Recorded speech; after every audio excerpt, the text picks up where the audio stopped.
कुछ रोज पहले तक एक दूसरे को सिलेक्टेड के ताने देने वाली नून लीग और पीपल्स पार्टी ने आपसी इख्तलाफात भुलाकर एक बार फिर हुकूमत के खिलाफ मुश्तरका इत्तेहाद बनाने की कोशिशें शुरू कर दी हैं। सेनेट में यूसुफ रजा गिलानी के ऑपोजिशन लीडर बनने के बाद पीपल्स पार्टी और नून लीग में जो दरार पैदा हुई थी, आज उसे खत्म करने के लिए दोनों जमातों के कायदीन की लाहौर में एक अहम मुलाकात हुई।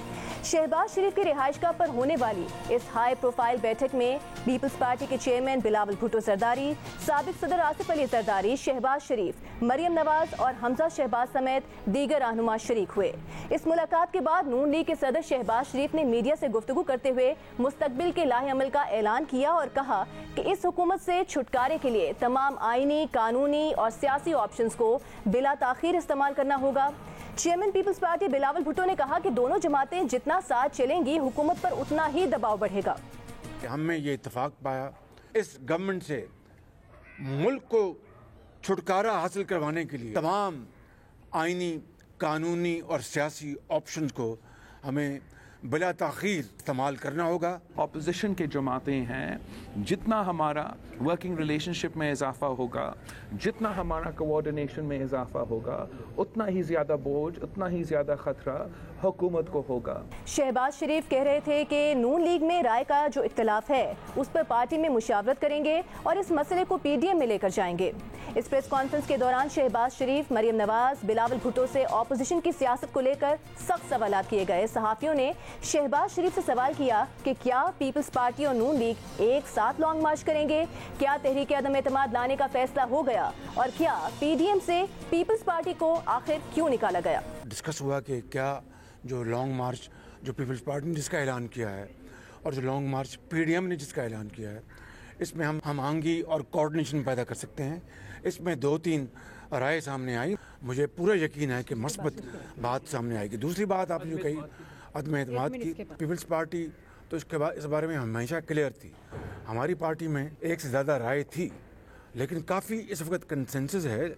इसका फैसला मियां नवाज शरीफ और हमारी जो सेंट्रल एग्जीक्यूटिव कमेटी इसका फैसला करेगी। ये जो आप सिग्नल की बात कर रहे हैं, हम सिग्नल पर चल रहे हैं 3.5 साल से। खुदा का खौफ करें, ये मुल्क तबाही की तरफ जा रहा है। टूटे हुए दिल मिल जाते हैं, आप फिक्र ना करें इंशाअल्लाह। तो लॉन्ग मार्च एक साथ होगा या नहीं, तहरीक अदम एतमाद आएगी या नहीं, इस अहम मुलाकात के बाद भी इन मामलात पर कोई वाज़ेह फैसला नहीं हुआ, ना ही कोई क्लैरिटी दी गई है, बल्कि सिर्फ यही कहा गया है कि ये सारे मामलात पीडीएम और नवाज शरीफ के सामने रखे जाएंगे।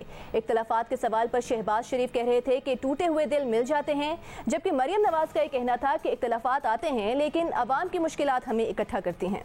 पॉलिटिकल पार्टीज़ के अंदर डिफरेंस ऑफ ओपिनियन भी आता है, क्लैशेस भी आते हैं, लेकिन जो चीज़ बिलावल को, हमको, हम सबको, सारी पॉलिटिकल पार्टीज़ को जोड़ती है वो है अवाम की मुश्किलात और अवाम की एक्सपेक्टेशंस।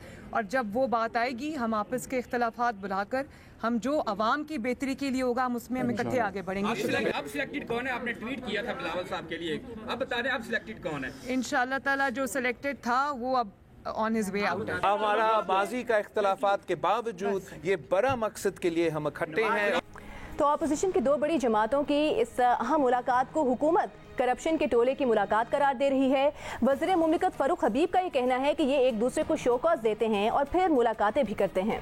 आज जो है वो लूट खसूट करप्शन के टोले की जो है वो मुलाकात थी, जो पहले एक दूसरे को शोकॉज देते हैं, एक दूसरे को जो है वो सिलेक्टेड के ताने देते हैं, आज जो है वो फिर मुलाकातें करते हैं। ना इनकी अदम एतमाद आएगी, ना इनके इस्तीफे आएंगे, ये एक दूसरे के साथ इसी तरीके से उठक बैठक करते रहेंगे। हुकूमत ऑपोजिशन जमातों की इस मुलाकात को गैर अहम समझती है। अब अहम सवाल ये है कि ऑपोजिशन जमातों की ये मुलाकात बदएतमादी की फिजा में एतमाद साजी का किरदार अदा कर सकेगी और क्या वाकई अब ऑपोजिशन ऐवान के अंदर और बाहर हुकूमत को साथ मिलकर टफ टाइम देने, हुकूमत को और मुश्तरका लाहे अमल बनाने में वो कामयाब हो जाएगी ऑपोजिशन, या इस मुलाकात का असर भी बस कुछ दिन ही बाकी रहेगा।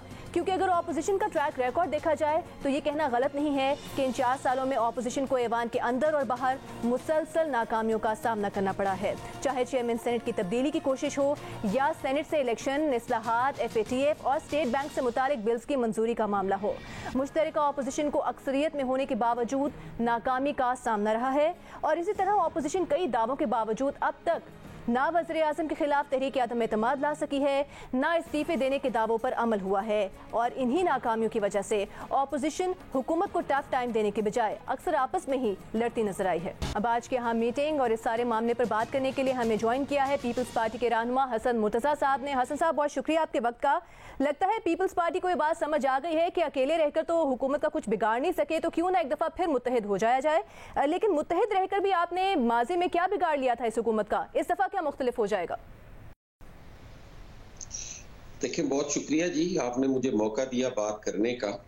एक चीज तो आप देखें कि ये मियां शहबाज शरीफ साहब की दावत पे हम वहां गए थे। हमें कोई इतनी जल्दी नहीं थी कि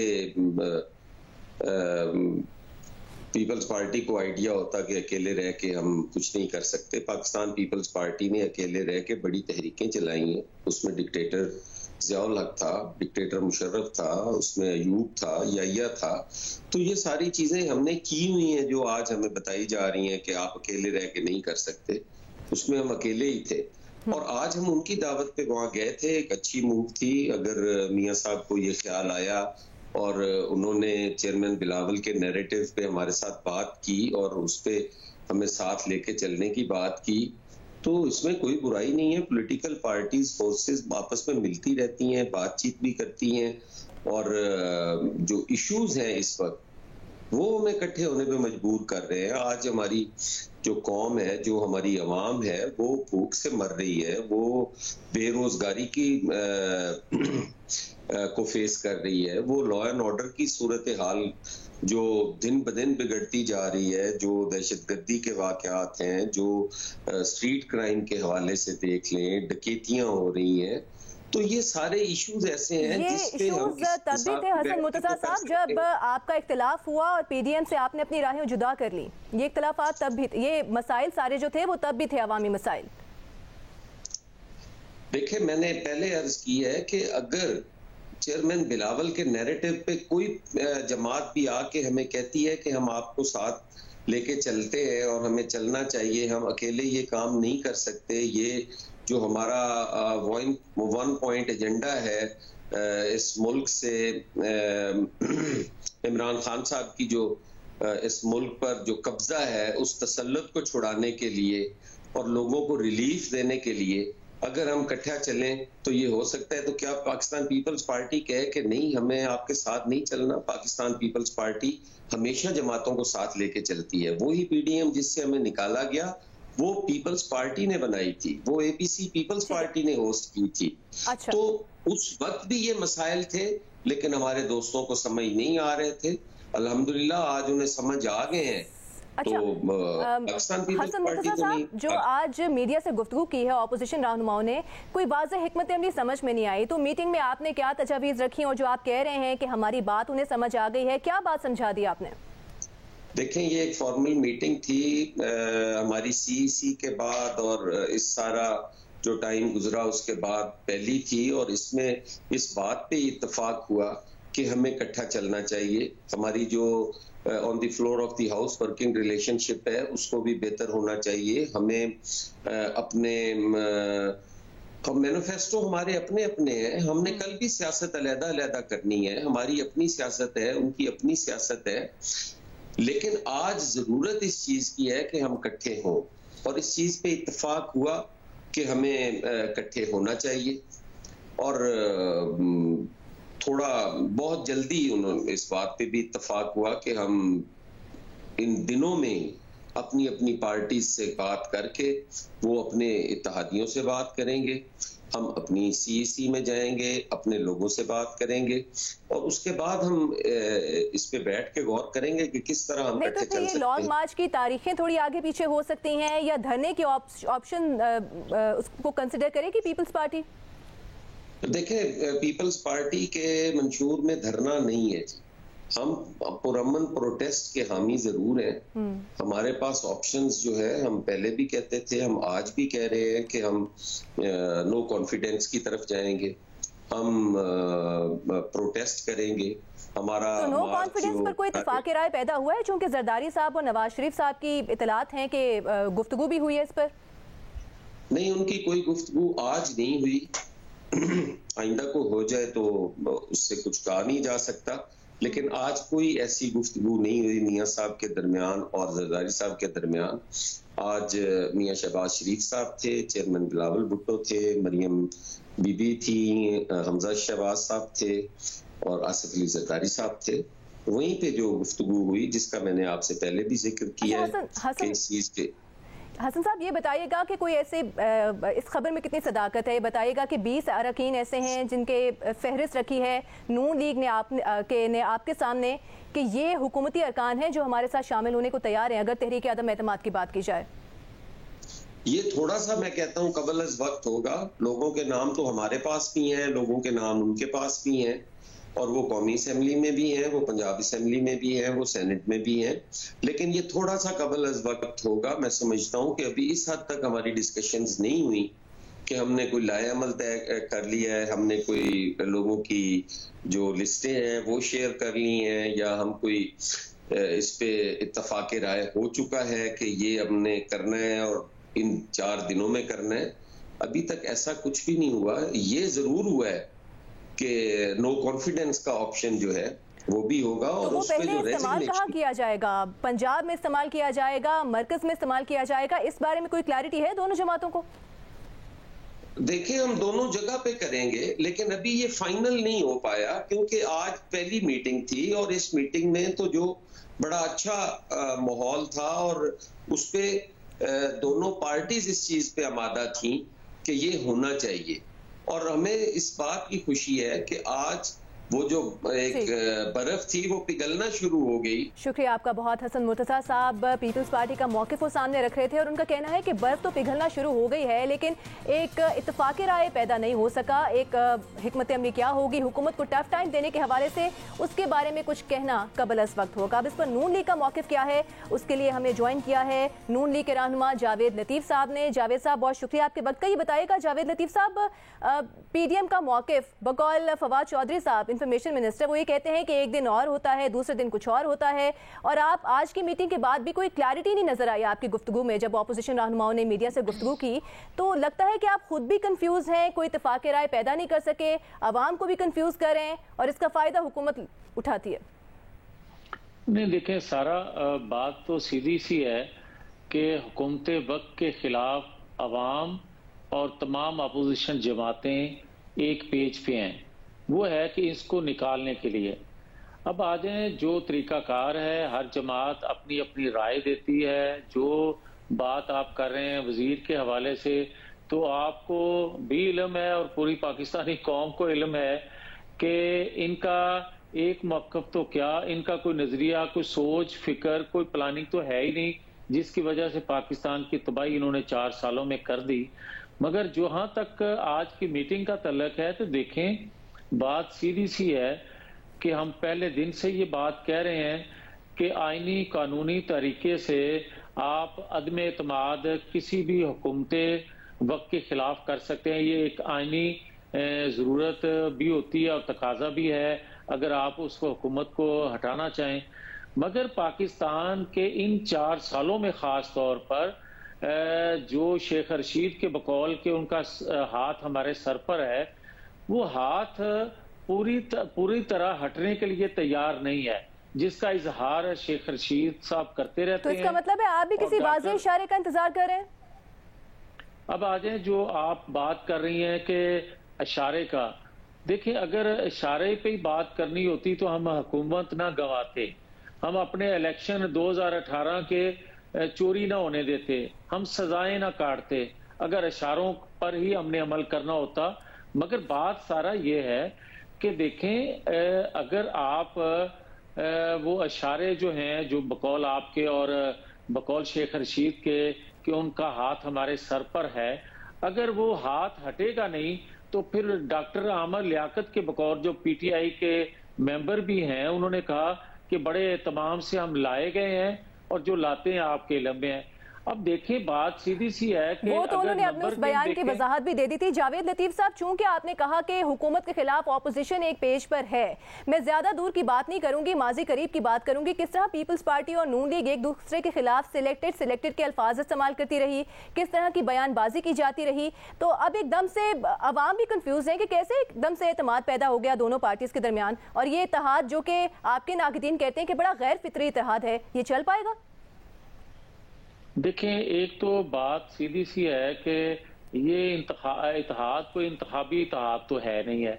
जिस तरह मैंने पहले अर्ज किया कि 1 पॉइंट एजेंडा है कि हुकूमत वक्त से जान छुड़ाने के लिए। अब देखें 4 सालों में जो ताने दिए जा रहे हैं अपोजिशन जमातों को कि इन्होंने कोई ऐसा रोल अदा नहीं किया जिससे इस हुकूमत से जान छूट जाए अवाम की। आप नफरत का क्या पैमाना है, क्या लेवल है कि लोग अब इस हुकूमत से कितने तंग आ चुके हैं कि जान ना छूटने की वजह से लोग अपोजिशन को भी बुरा भला कहना शुरू कर दिया लोगों ने। इसलिए अब किसी जमात के बस में ये नहीं है कि इस हुकूमत को हटाने के लिए सब मिलकर एक मुत्तहिद होकर इस हुकूमत से जान ना छुड़ाएं। अब जो बात आप कर रही हैं कि आप एक दूसरे के खिलाफ बयानबाजी करते हैं, एक दूसरे को बुरा भला कहते हैं, तो मैं फिर से ये कहूंगा कि जो जमात असेंबली के अंदर, जो जमात असेंबली के बाहर रोल जो भी अदा कर रही है उसे पूरी पाकिस्तानी कौम बरीक बीनी से देख भी रही है, वॉच कर रही है। जो अवामी तवक्कुआत पर जमात पूरा उतरेगी, कल को वही अवाम में जा सकेगी, दूसरी अवाम की नुमाइंदगी का हक खो देगी। सो मैं ये कहना चाहता हूं कि किसी जमात के बस में नहीं है कि इस हुकूमत को कोई ऑक्सीजन दे या इसको ज्यादा देर अवाम पर मुसल्लत रहने का मौका दे, और जो मौका देगा वो भी उतना ही कसूरवार होगा सारा जितने हुकूमतें वक्त के लोग हैं। अच्छा जावेद लतीफ साहब, चूंकि अब हम आपके इस इत्तेहाद की बात कर रहे हैं, आपसे इस इत्तेहाद के बारे में बड़े सवालात भी किए हैं। शहबाज गिल साहब का ये कहना है चूंकि आपने इत्तलात ऐसी हैं कि कुछ 20 अरकान के नाम रखे हैं अदम एतमाद के हवाले से पीपल्स पार्टी के सामने, जो कि हुकूमत की हैं 20 अरकान, और वो आपके साथ शामिल हो सकते हैं अगर अदम एतमाद मूव की जाती है। शहबाज गिल साहब ये कहते हैं कि हमारे ज़ेरे असर हैं यूसुफ रज़ा गिलानी और अपोजिशन के बहुत से अरकान, हमारी ख्वाहिश पर वो वोट भी देते हैं और फिर हुकूमत को उसका शुक्रिया भी अदा करना पड़ता है। हुकूमत ने शुक्रिया अदा किया, तो ऐसे माहौल में क्या वही सवाल दोबारा आ जाता है, इत्तेहाद आगे चलेगा? देखें सारा, फिर मैं ये आपको कहूंगा, एक तो ये जिस बंदे का आप नाम ले रहे हैं, ना इसकी कोई क्रेडिबिलिटी है, ना कोई माकूल आदमी है। कोई माकूल आदमी, अवाम का मुंतखब आदमी बात करे, बेशक वो पीटीआई से हो, तो उसका तो जवाब मैं दूंगा, मगर जो आपका सवाल है इसका मैं जवाब जरूर दूंगा। देखें, यूसुफ रजा गिलानी हो या मुशाहिद हुसैन सैयद हो, कोई भी अगर उस दिन अपनी जिम्मेदारी अदा नहीं करता तो वो जवाबदेह है जमातों को भी, अवाम को भी। उस नजरिए सोच फिक्र के मुताबिक जो जमातों का है, तो मैं नहीं समझता कि किसी ने अगर एब्सेंट हो के कोई जिम्मेदारी उस तरह अदा नहीं की जिस तरह उसको करनी चाहिए थी। अब सवाल ये है कि अदम एतमाद कैसे होगा, तो मैं आपको पहले भी अर्ज कर चुका हूं, दोबारा से अर्ज करता हूं कि अगर डॉक्टर आमर लियाकत और दीगर लोग उसी तरह हांके जाएंगे और उसी तरह फोन कॉल्स आएंगी, तो फिर जो 25-30 लोगों का हम जिक्र कर रहे हैं कि पीटीआई के लोग हमसे राब्ते में हैं, तो यकीनन वो कमजोर लोग हैं जो राब्ते में हैं। मगर लेकिन मुशाहिद हुसैन साहब जो है ना, वो इसी प्रोग्राम में कह चुके हैं जावेद लतीफ साहब कि मेरे आने पर जो सवाल उठा रहे हैं ना, वो लोग वही हैं जो नवाज शरीफ की वापसी पर भी सवाल उठाते हैं बड़ा, तो फिर मेरे आने पर सवाल ना उठाया जाए। देखें, मैं तो अगर बात करूंगा तो मैंने यूसुफ रजा गिलानी का भी नाम लिया बड़े एहतराम से, मुझे उनका बड़ा एहतराम है, मगर जिस मनसब पे वो हैं उनकी ज्यादा जिम्मेदारी थी जो शायद उस तरह अदा नहीं की जा सकी। तो एक वोट से हुई थी ना जावेद लतीफ साहब, तो फिर जिम्मेदारी तो सबकी थी। सबकी थी। जो उस दिन एब्सेंट थे वो मुस्लिम लीग से हो, पीपल्स पार्टी से हो, दीगर अपोजिशन जमातों से उनका तल्लुक हो, सबकी जिम्मेदारी थी। जो अदा हमने उस तरह नहीं की। अब सवाल ये उठता है कि कौन किसी के दबाव में नहीं गया, कौन बीमार होने की वजह से नहीं आ सका, कौन किस मजबूरी की बिना पे नहीं आया। ये सवाल अपनी जगह हैं जो जमातों को वजाहत दी जा सकती है, मगर कौम को, आवाम को जो जान छुड़ाना चाहती है इस, तो आपको लगता है मुशाहिद हुसैन साहब किसी दबाव की वजह से नहीं आए? जा सकता है। नहीं, मैं ये नहीं कहता। मैं तो सबके लिए एक ही बात करता हूं कि वो मुस्लिम लीग से हो, पीपल्स पार्टी से हो, दीगर सियासी जमातें जो अपोजिशन की हैं, अच्छा, ये बताइएगा क्विकली जरा, तहरीक अदम एतमाद के हवाले से नवाज शरीफ साहब ने कोई ग्रीन सिग्नल दिया?